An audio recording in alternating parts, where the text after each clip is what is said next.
welcome back. Thanks for tuning in. If you saw the previous video, we installed the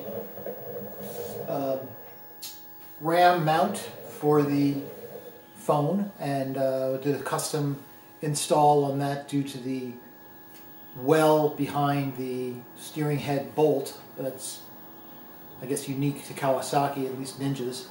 So as promised, today I'm going to try to tackle the installing a 12 volt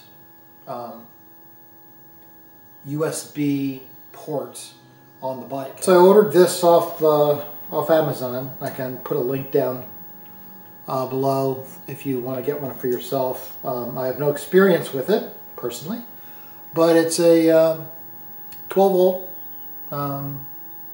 2.1 amp USB port.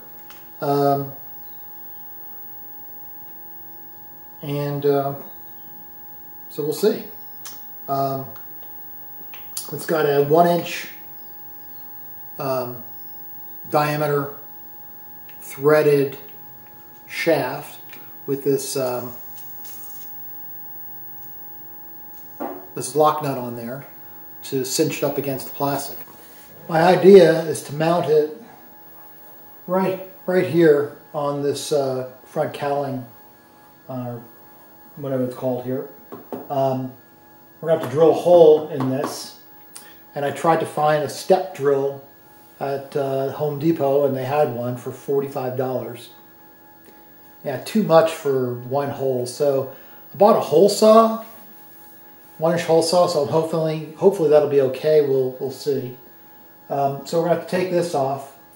We'll probably need to take off this fairing because I want to try to find, well, we're going to have to find a hookup from power in there, switched power. And I'm hope that there's already a couple of leads down there that I can just use to tap into. What we'll need to do is fabricate a harness that goes from whatever lead we find, hopeful lead we find. And by the way, if we don't find a lead, I'm going to have to find a way to tap into a switched circuit somewhere on the bike and run out from there. I hope I find an outlet. So let's take a look at this and see what's underneath that, and let's get wrenching. So this has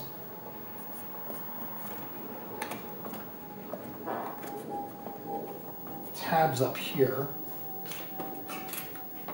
If you pull out the bottom,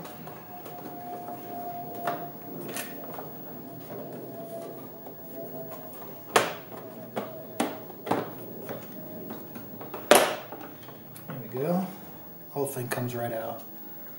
What I'm going to need to do, let's see, it goes this way, is get this on a flush surface so I can drill the hole in here. If you look down right here where the panel is, you can see there's plenty of depth in there, so it should be fine. But let's see if we can find any wiring harnesses in there. Okay, so I've determined that this thing going right about here is going to be great. So I've got a little spot here marked. So here we go. Let's see what it does.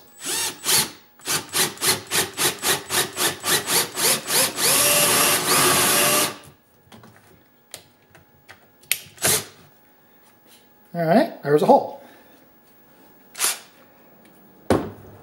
And hopefully it's the right size. Let's get this off. So it's a nice clean hole. Just a little sanding on the edges. That's actually melted plastic. But that's pretty clean. But God help me, that doesn't look big enough. Let's find out.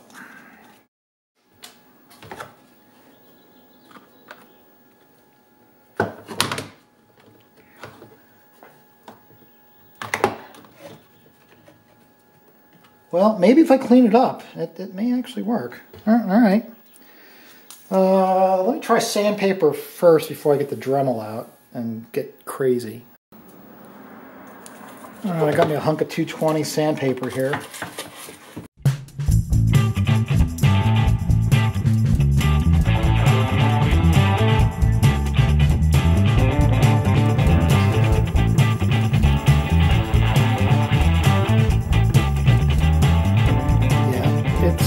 Not gonna fit.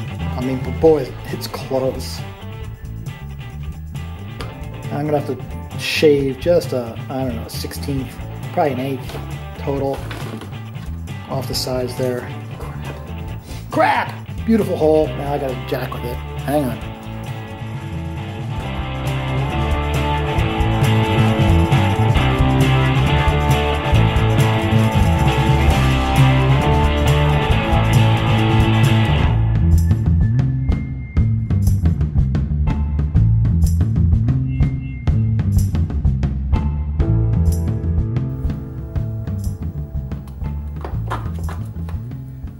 There we go. That's what we're looking for. You know what? I'm thinking this screws this screws in really easily. I think I'm going to silicone this thing in so it doesn't want to vibrate loose, and also it may, you know, give us a little more waterproof proofing. But yeah, there we go. All right. So there's my new tool. It's a crimper. Made for these connectors, so it makes sure you crimp it exactly correctly with the right pressure.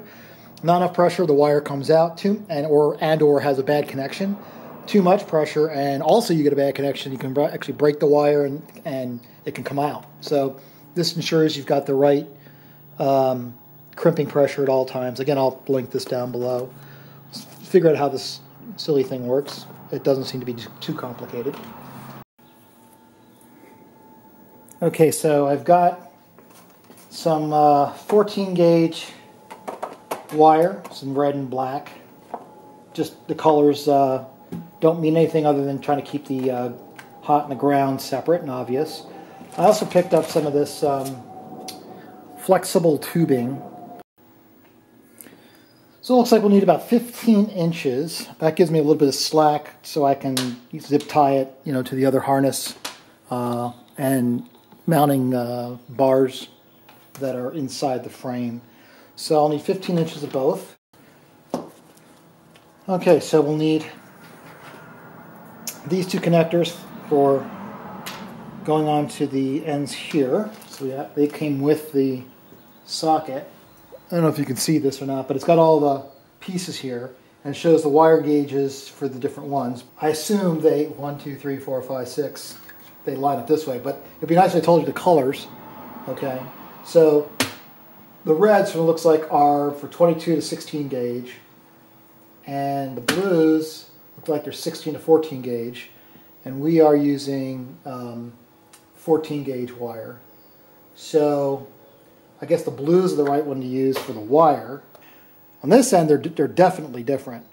I mean, I don't know if you can see that, but they're definitely different. So actually, the color coding on the box and the color coding on the freaking crimper, it actually makes sense. They are color coded. Who knew? All right, so this is going to be our positive. The positive is coming from a female barrel connector on the bike. So that means one end is going to have to be one of these guys. Okay, and into the blue.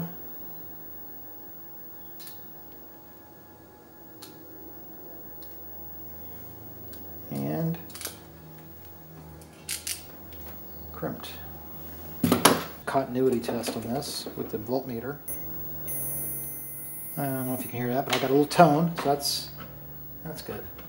All right, so that's one end. The other end takes like this one, because that goes on the power outlet itself. Oh, that'll work. Okay, so we got our wire in this one now. Let's put her in the blue vise here.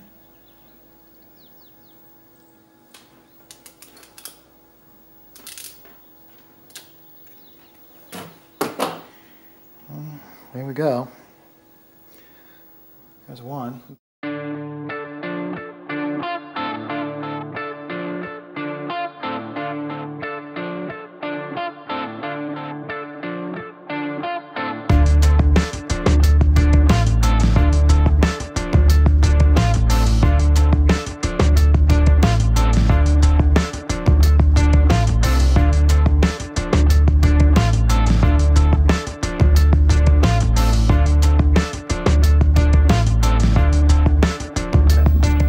So the way it goes, so this is the positive, so it's going to go on the, you can see that or not, but that's the positive terminal, negative terminal, so red wire on the positive. Okay, so first thing I think we'll do is secure this in here. As like I said, I think I'm going to silicone it in, so there is a right side up, it's at least for the lettering, so I'll be sure to do that. So it goes in like that. And this little guy screws onto the back. What I'm going to do is I'm going to run a bead of silicone around here and then torque this down just cause really. Right?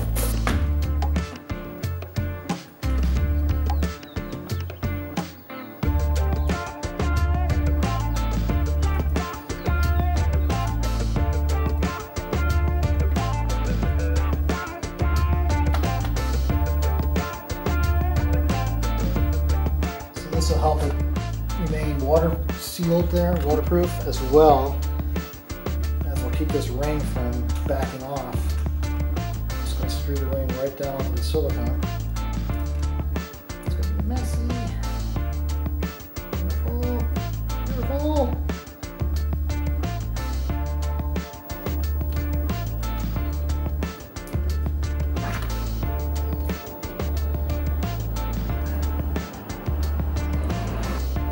Actually just torquing just minimally. Light on it. Yeah, that's it. Good deal.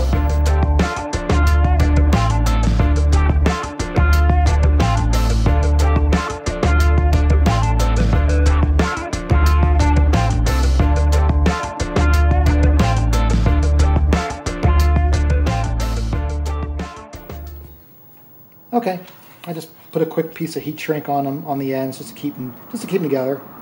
All right, let's get back to the bike and see if we can't get this to work. So this is for our turn signal. These are the two leads that we tested. That's the positive, that's the negative. So here's our cable with the positive and negative ends. Quick change of plans. I think I'm going to connect it first and then wire it in because I need a little leverage to get these things on. So red is positive. Here's the positive terminal. It's marked. So black is negative. There's the negative. So let's put that one on. And the positive. All right. That's good. All right, now let's get it to the bike.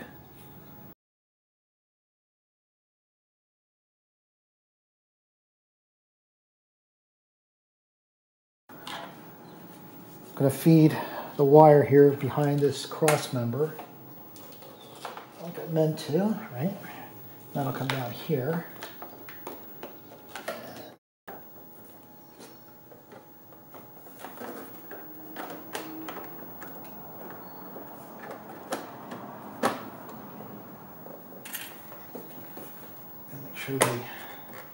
Make sure the clips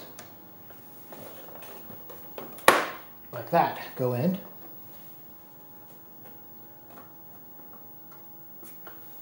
That is looking really sweet. Let me get you a different angle here.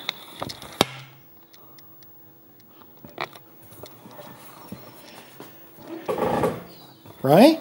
Huh? Come on. That's genius. All right, it's not genius, but it's awesome. Tough to get in. So there's our positive to positive. Beautiful. Negative. And here's where I actually needed the pliers here because this is almost nothing to hang on to. There we go. Okay, and I got enough slack here to route this in. And I'm going to wire tie it to the, a little bit too much slack. Oh no, here we go. All right. I'm going to just get some zip ties and zip it to the cable here. But let's try it out first. Okay, so we got the iPhone, and she is not charging, obviously, because she's not plugged in. I'm going to plug it in to our new port.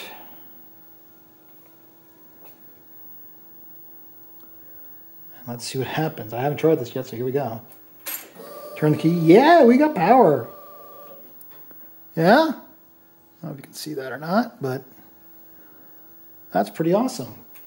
Turn it off, and it's off. Success. This is great. I'm pretty stoked.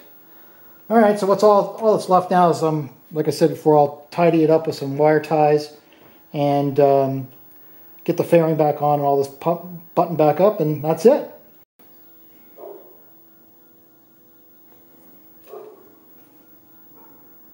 Okay, well, that finishes it up. It's all buttoned up. Fairings are back on. Our new outlet's installed, and it works. And it is now switched to the ignition so that when we turn the ignition off, it won't drain the battery if our accessories are plugged in. So that's great. I'm pretty pleased with the way this came out. I'm not a good wiring guy. I don't have much experience with it. So this was good to get my hands in that for a little bit. I'm really glad we found a switched connector there. That made all the difference. If we didn't, then would have to find a circuit like, you know, something non-critical in case I screwed up, like the license plate light, perhaps. That's switched, so you could tap into that. We have to, you know, strip back the wire, probably solder connection to get the hot lead off of that, all the way in the back, and run it all the way up, thread it through the frame, under the tank, airbox, up to the front to get power. And then we just find a local ground up front to ground it off. But that would be a whole pain in the ass if I had to do that. So luckily we found the one already pre-made, ready to go. Just tapped right into that. Super simple, really. So very good. Let me know if you've got any questions or comments and thoughts. Next I'll see if I can get my old throttle lock to work on the Ninja. It was off a 2016 Concourse. The ends look about the same, but we'll see. We'll see how that looks. And after that, I think I'm good to go for a little bit on this bike. Next we'll be looking at some big work on the 2012. I think I'm going to replace the clutch. Never did that before either, so that ought to be a new experience too. So thanks for watching. You know, leave some comments, subscribe if you like it. You know the drill. Keep on wrenching.